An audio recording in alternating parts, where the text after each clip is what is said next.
नमस्कार दोस्तों, आप सभी का स्वागत है आपके अपने YouTube चैनल प्रयागराज एजुकेशन पर।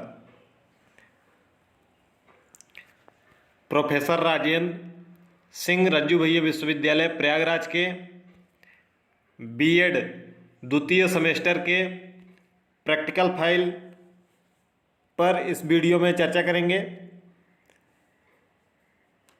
बीएड द्वितीय सेमेस्टर और बीएड से संबंधित चारों सेमेस्टर के प्रैक्टिकल फाइल और प्रश्न पत्र डिस्क्रिप्शन बॉक्स में भी हैं, देख लीजिएगा आप। और सभी सेमेस्टर के प्रैक्टिकल फाइल और प्रश्न पत्र के अलग से फाइल बनी हुई है। यूट्यूब चैनल पर प्लेलिस्ट बनी हुई है, आप प्लेलिस्ट में जाकर उसको देख सकते हैं और जितने भी प्रैक्टिकल फाइल है उसको लिख सकते हैं। इस वीडियो में हम द्वितीय सेमेस्टर के प्रैक्टिकल फाइल पर बात करेंगे। जैसा कि आपको पता ही है कि द्वितीय सेमेस्टर में कुल 5 प्रैक्टिकल फाइल बननी है, जिसमें से 3 प्रैक्टिकल फाइल हैं और 2 एक्सटेंशन वर्क की फाइल है, यानी कि कुल 5 फाइलें हमको बनानी हैं। तो और फाइलें आप अगर ना लिखे हों तो डिस्क्रिप्शन बॉक्स में प्लेलिस्ट बनी हुई है, उसका लिंक है, वहाँ से आप जाकर देख सकते हैं। और प्रश्न पत्र जितने पिछले वर्षों के हैं वह सब भी हैं, उसको देख लीजिएगा। चलिए इस वीडियो में हम बात करेंगे एक्सटेंशन वर्क के एक फाइल जिसका नाम है extension work in community as related to literacy environmental degradation. यह विस्तार कार्य है जो कि साक्षरता, सामुदायिक साक्षरता, पर्यावरणीय प्रभाव, ठीक है, इस पर यह फाइल है। इस फाइल को हम एक एक करके देखते हैं। तो पहले लिटरेसी सर्वे पर बात करेंगे, क्योंकि इसमें 3 लिटरेसी है, एनवायरमेंटल है और कम्युनिटी है, ठीक है, सामुदायिक कार्य। तो पहले साक्षरता पर बात करते हैं। साक्षरता रिपोर्ट की फाइल कैसे आपको लिखनी है। पहले आप हेडिंग बनाएंगे साक्षरता रिपोर्ट। फाइल को खूब अच्छे ढंग से सजा कर लिखना है। हेडिंग है आपकी साक्षरता। जीवन विकास के लिए साक्षर होना बेहद ज़रूरी है। साक्षरता हमारी इच्छाओं और आकांक्षाओं को असमान की सैर कराती है, ठीक है। साक्षरता हमारी उनकी सोच की सीमा को विस्तृत करती है। वर्तमान समय में गतिशील जीवन और टेक्नोलॉजी से भरपूर है। साक्षरता का अर्थ क्या है। साक्षरता का अर्थ है अक्षर के साथ होना, अर्थात अक्षर का ज्ञान होना, पढ़ने लिखने की क्षमता से संपन्न होना। अलग अलग देशों में साक्षरता के अलग अलग मानक हैं। भारत में अगर कोई व्यक्ति अपना नाम लिख ले तो वह साक्षर है। साक्षरता का अर्थ है पढ़ा लिखा होना। इसके लिए निम्न अभियान भी चलाए जा रहे हैं और चलाए भी गए हैं, जिसमें से पहला है राष्ट्रीय साक्षरता मिशन। राष्ट्रीय साक्षरता मिशन की स्थापना 5 मई 1886 को तत्कालीन प्रधानमंत्री राजीव गांधी ने की थी। इसका उद्देश्य 2007 तक 15 से 35 वर्ष की आयु वर्ग के उत्पादक और पुनरुत्पादक समूह के निरक्षर लोगों को व्यवहारिक साक्षरता प्रदान करते हुए 75% साक्षरता का लक्ष्य हासिल करना था। भारत में साक्षरता की क्या स्थिति है। आज़ादी के समय भारत की साक्षरता दर लगभग 12% के करीब थी, जो अब बढ़कर लगभग 74-75% के करीब में पहुंच चुकी है। परंतु अब भी भारत संसार के सामान्य दर 85% से बहुत पीछे है, यानी कि संसार का साक्षरता प्रतिशत 85% है। भारत में संसार की सबसे ज़्यादा अनपढ़ जनसंख्या निवास करती है। वर्तमान में क्या स्थिति है, ऐसा इसको लिख सकते हैं कि पुरुष साक्षरता 82%, स्त्री साक्षरता 65%, सार्वधिक साक्षरता दर केरल राज्य है जिसका लगभग 92% और न्यूनतम 64% है जो कि बिहार है। इसके बाद अगली फाइल में अगला पेज में लिखेंगे साक्षरता हम सर्वेक्षण करेंगे।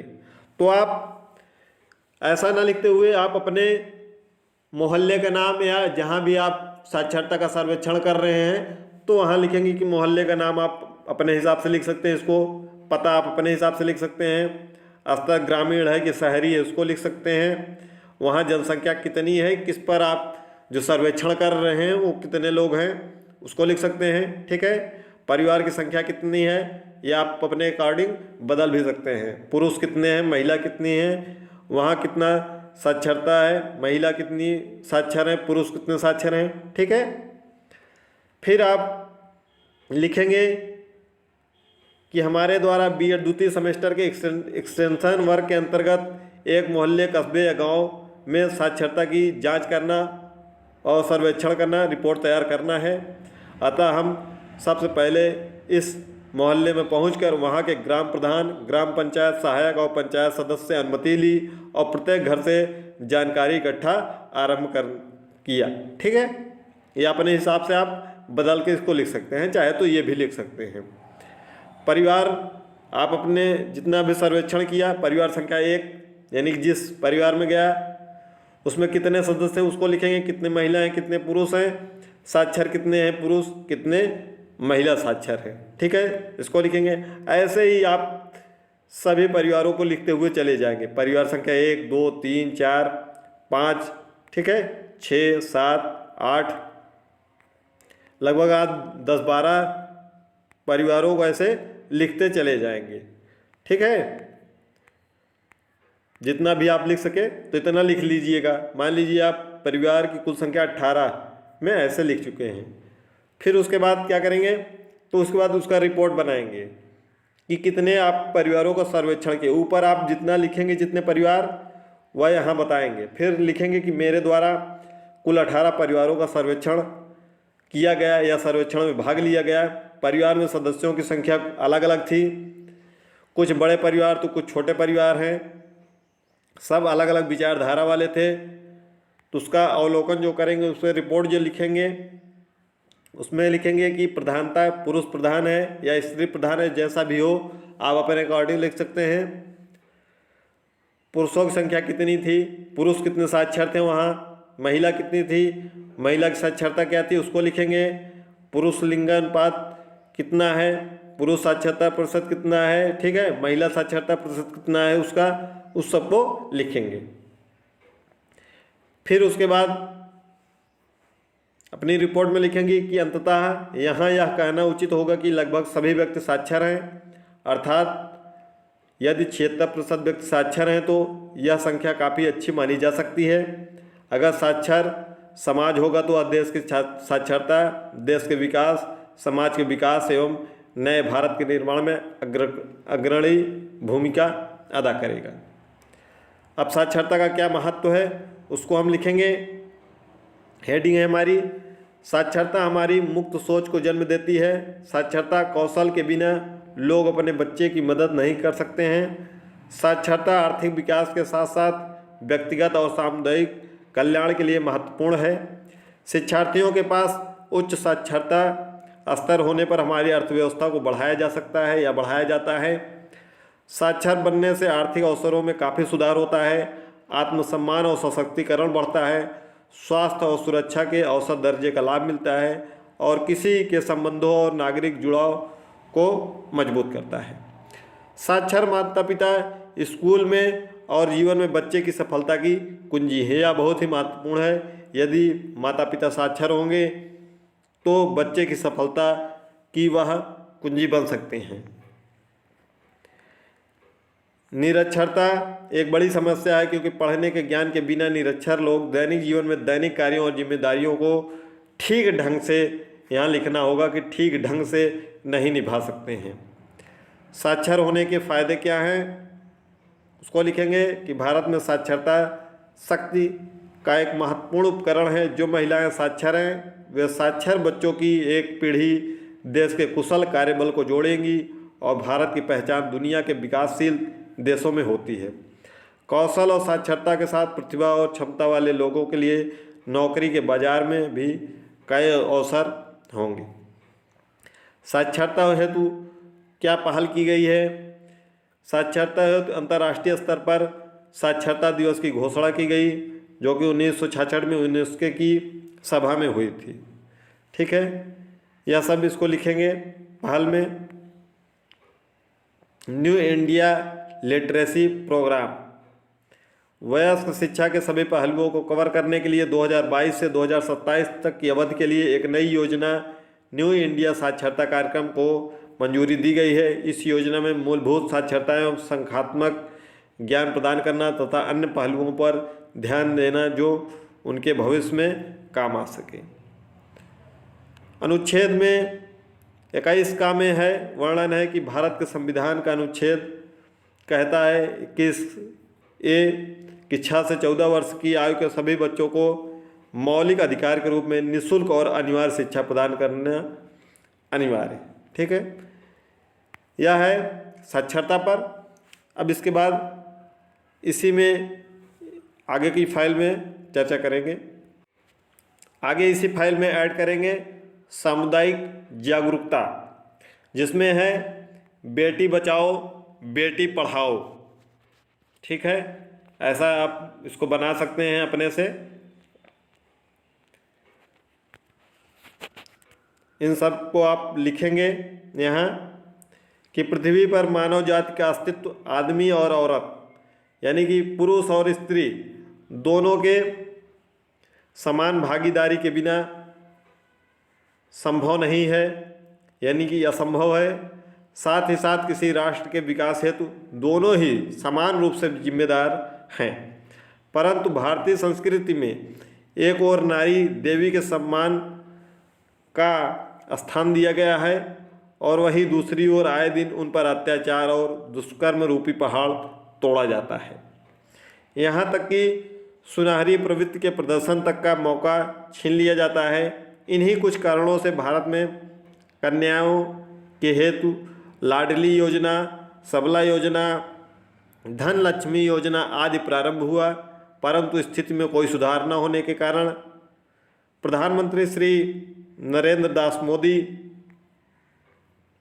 ने बेटी बचाओ बेटी पढ़ाओ नामक योजना 22 जनवरी 2015 को हरियाणा के पानीपत से किया। एक जिला है हरियाणा में पानीपत, वहाँ से किया। भारत में लड़का लड़की के भेदभाव को कम करने के लिए यह एक महत्वपूर्ण कदम है। इसका स्लोगन है, नारा है कि बेटी बचाओ जीवन सजाओ, बेटी पढ़ाओ खुशहाली बढ़ाओ। इस योजना का उद्देश्य लड़कियों की सुरक्षा और उनको समाज में एक सही स्थान देने की पहल है। इस योजना के द्वारा लोगों की मानसिकता को बदलने की कोशिश की है, क्योंकि भारत में जनसंख्या जिस तेज़ी से बढ़ रही है पर लड़कियों की जनसंख्या दर घट रही है। इस योजना का मुख्य कारण लड़कियों को माँ बाप बोझ समझते हैं और उनकी हत्या करवा देते हैं, जो कि समाज की खराब सोच और मानवता की दयनीय स्थिति को दिखाता है। भारत में हुई जनगणना के अनुसार 2001 में 1000 लड़कों पर 927 लड़कियां थी और यह आंकड़ा 2021 तक में सिर्फ 943 हो गया। एक तरफ लोगों की सोच आधुनिक होती जा रही है, लेकिन इस आधुनिक सोच की वजह से लड़कियों के प्रति अपराध भी तेजी से बढ़ रहे हैं। बेटी बचाओ बेटी पढ़ाओ योजना में न केवल बेटियों को जन्म देने से पहले ही मार देने का अपराध, भ्रूण हत्या को रोकने का नहीं, बल्कि बेटियों को सुरक्षा और भविष्य की भी सुरक्षा करना है। बेटी बचाओ बेटी पढ़ाओ का नया नाम में इसके अंतर्गत क्या क्या योजनाएं और सम्मिलित हो गई हैं। इन योजनाओं में पहला योजना है सुकन्या समृद्धि योजना, जिसमें यह एक प्रकार की ऐसी योजना है जिसमें लड़कियों के नाम खाता अकाउंट खोला जाता है, जिसमें उसके माता पिता या जो संरक्षक हैं वह प्रतिवर्ष या हर महीने कुछ न कुछ राशि जमा करते हैं, जिस पर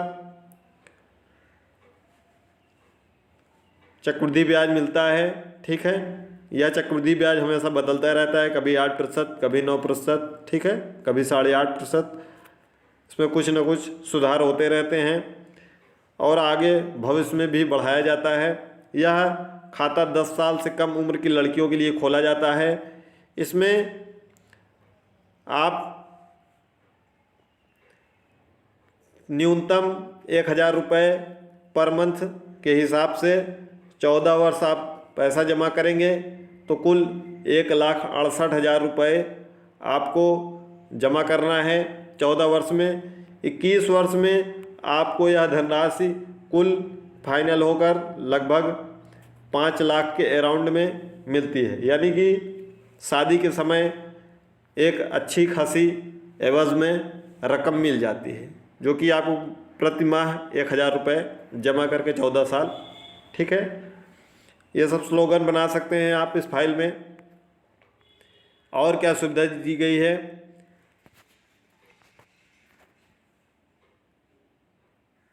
बेटियों की पढ़ाई में इस योजना में आर्थिक सहायता प्रदान की जाएगी। लड़कियों की शादी के लिए भी इस योजना में आर्थिक सहायता प्रदान की जाएगी। यह आर्थिक सहायता जब तक लड़की की पढ़ाई पूरी नहीं हो जाती तब तक दिया जाएगा।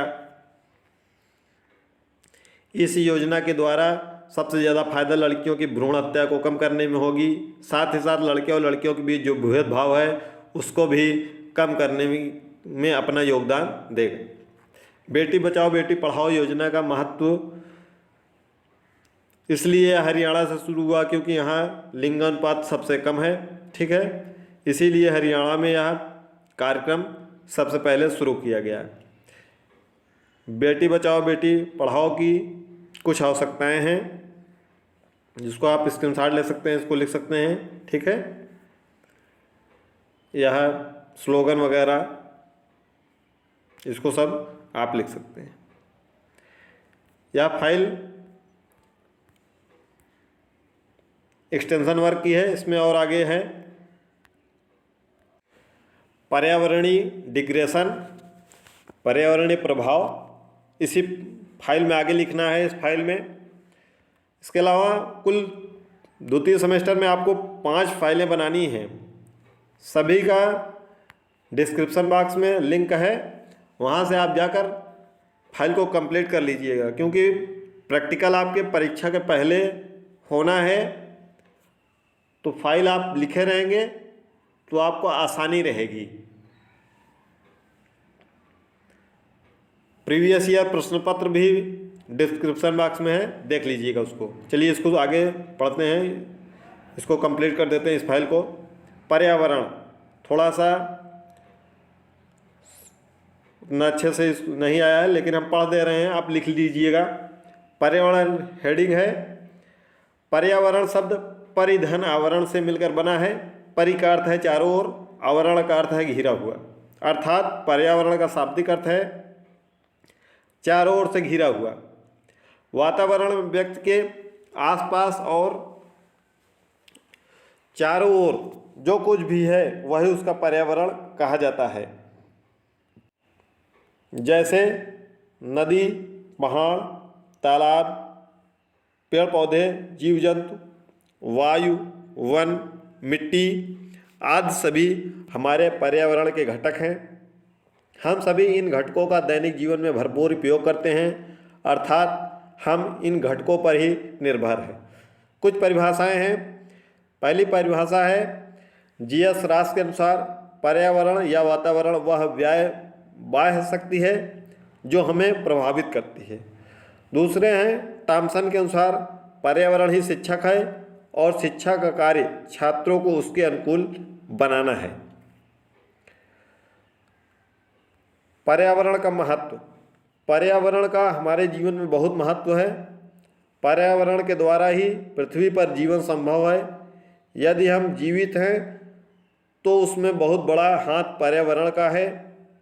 एक अच्छा और स्वच्छ पर्यावरण हमें बेहतर जीवन जीने में मदद करता है। पहला इसमें है, लिखेंगे महत्व में, मनुष्य के स्वस्थ जीवन में पर्यावरण की महत्वपूर्ण भूमिका होती है।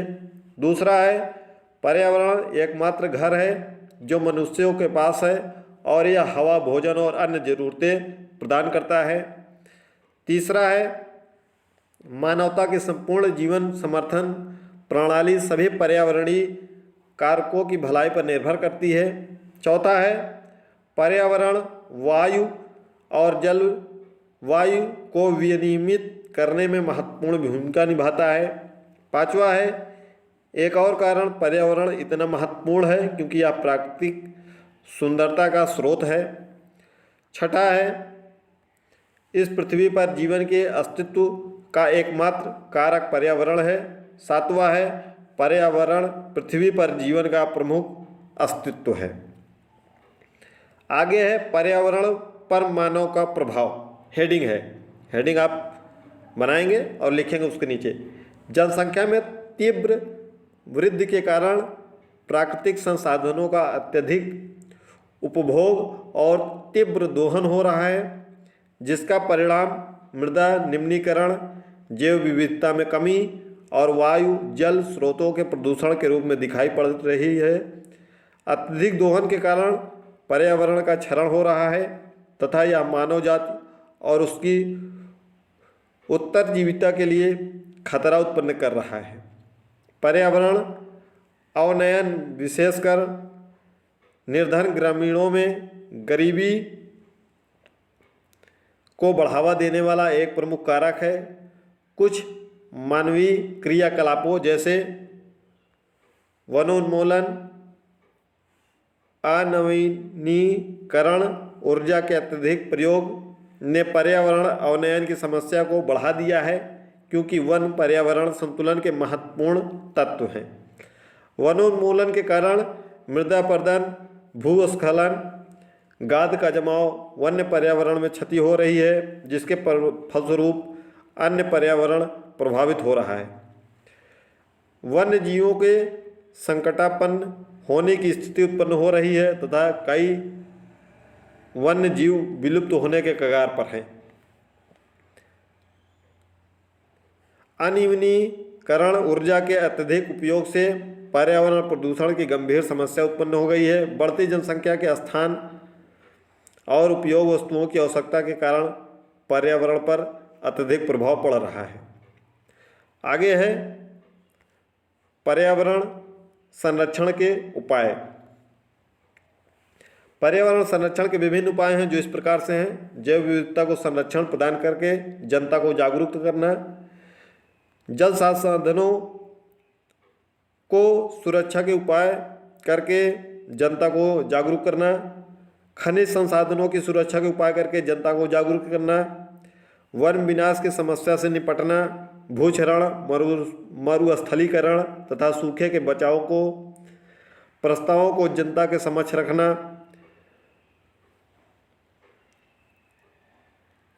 पर्यावरण जागरूकता को वैश्विक रूप से प्रदान करना।